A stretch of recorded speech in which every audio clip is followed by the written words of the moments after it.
আসসালামু আলাইকুম, আশা করি সবাই ভালো আছে। আজকে আপনাদের সাথে ভুনা ডাল রেসিপিটা শেয়ার করছি।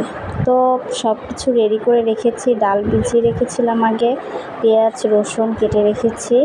তো আমি একটা পাতিল বসালাম, তারপরে তেল দিলাম, পেঁয়াজ দিলাম, রসুন দিলাম, দেওয়ার পর এটাকে ভালোভাবে ভেজে নিচ্ছি।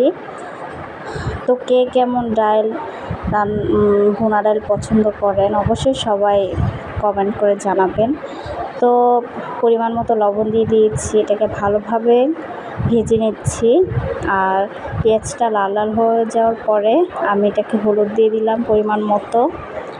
তো তারপর ডালটা দিয়ে দিলাম, দেওয়ার পর এটাকে ভালোভাবে ভেজে নিয়েছি। তারপর এই যে আমার ভাজা হয়ে গিয়েছে, এখন পরিমাণ মতো আমি পানি দিয়ে দিব।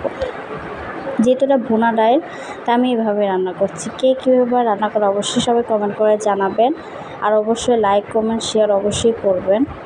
তো এটাই আমার পরিমাণ মতো পানি দেওয়ার ডান। তারপর আমি 2টা তেজপাতা দিয়ে দিয়েছি।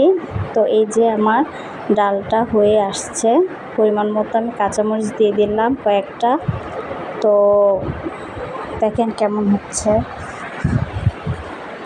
কি সুন্দর রমণীয় কালার হয়েছে। তো এটা আমার ফাইনাল ডাল, কেমন হয়েছে অবশ্যই সবাই কমেন্ট করে জানাবেন। এরপর আমি ডিম ভেজে নিচ্ছি। তো ডিমটাকে আমি আগে রেডি করে রেখেছিলাম।